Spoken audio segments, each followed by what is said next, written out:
Yeah. Yeah. I mean, I'm under the impression that Budweiser's a pretty kind of hands-off client. Oh yeah. With all that, I mean, like when you're working with them, is it just kind of like whatever you bring to the table? They're pretty. Well, at one point it was. Or? Well, I mean, the thing about Budweiser is they've had enough experience of things like What's Up. You know, they've had a bunch of things that hit, and they know how to manage them, and they know what it takes, and they know that it takes being a bit hands off and going, yeah. Like for example, if you shoot a commercial, they don't show up at the shoot and go, I don't like that guy's hat.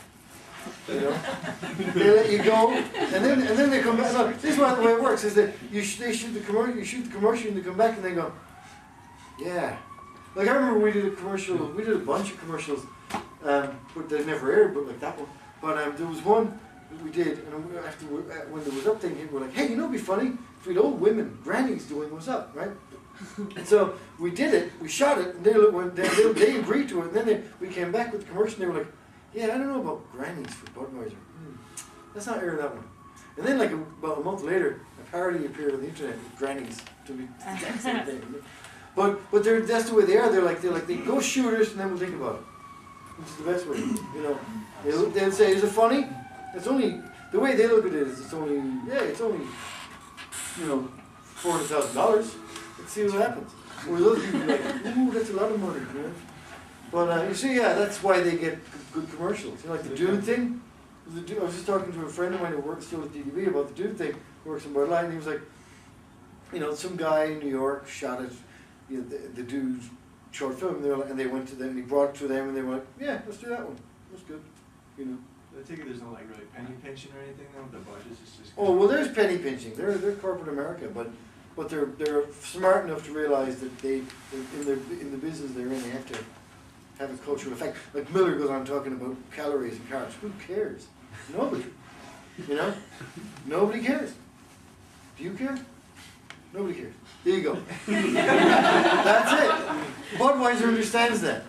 You know, unless they've got a beer with 0 carbs, they're not going to be talking about carbs or anything like that. I have a question. Yep. What was it like going off on your own and like starting your own? Oh, it was great. I mean, I always knew I wanted to do it.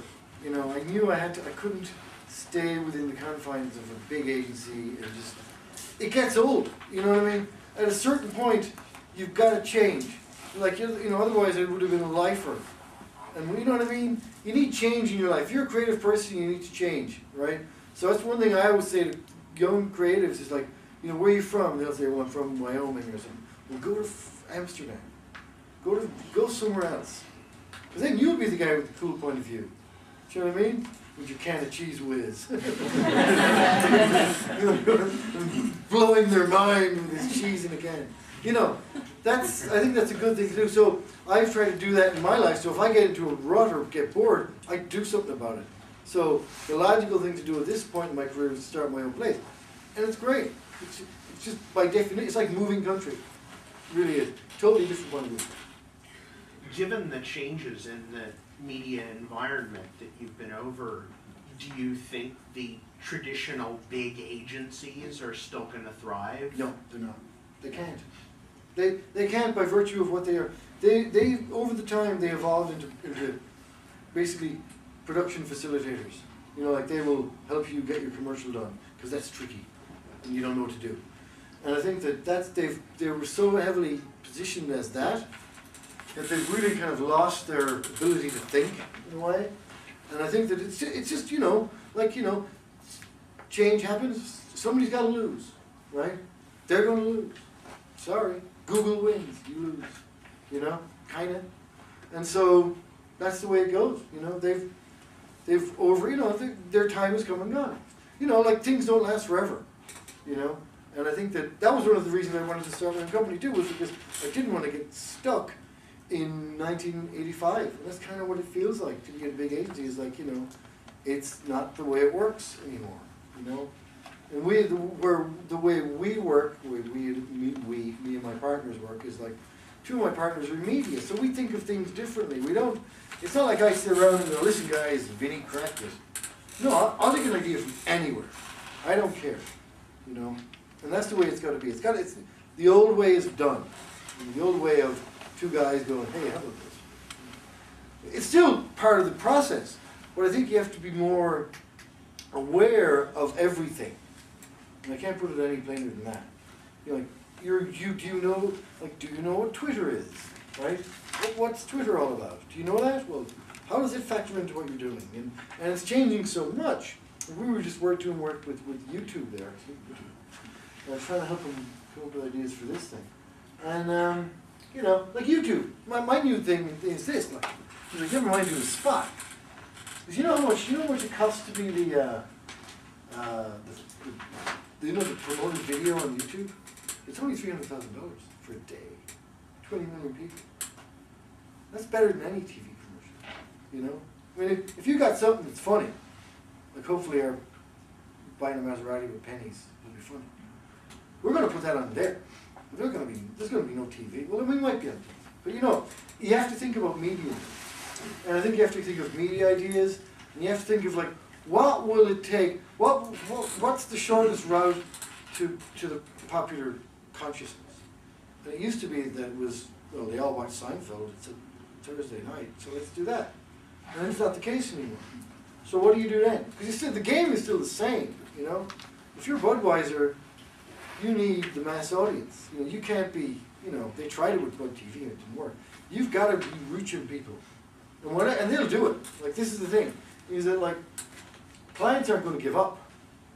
They're going to be like, well, you're young, you tell me how we do this.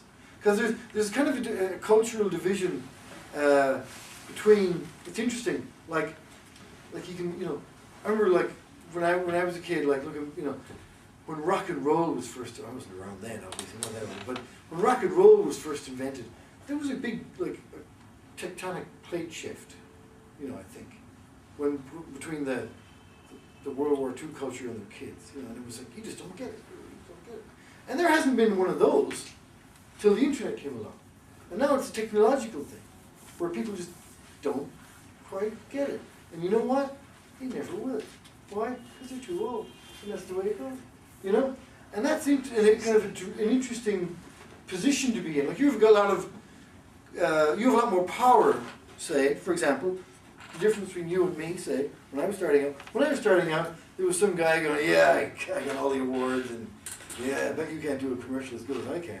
Whereas now, you're in a position of, you know, I know way more about what's happening than you do, old person who's trying to hire me, and I think people are aware of that. And you've got something by virtue of just of who you are, that you've got power over the people who are hiring you, which hasn't happened in a long time. That's something to be aware of, you know. And obviously, that's decreasing with time, but I think we're still in that moment, I think, you know. And things will always be changing. I think that the technology, the impact of like we look at YouTube right now. Sorry, YouTube. We look at YouTube and we go, well, and like a traditional advertising person would say, well, YouTube's here to stay. No, it isn't. Someone will come up with a better version of YouTube. They probably already have, and that'll change. And the way people are, the way that this seems to think about the internet is it's constantly evolving all the time. So you can never sit back and go, well, we got it now, in a way that you could 15 years ago. You could, you know, I could take you through everything in the media in 5 minutes 10 years ago. Now it's like, well, there's this and there's this and there's that and there's this, and, you know. And it's just starting. And it's not going to stop.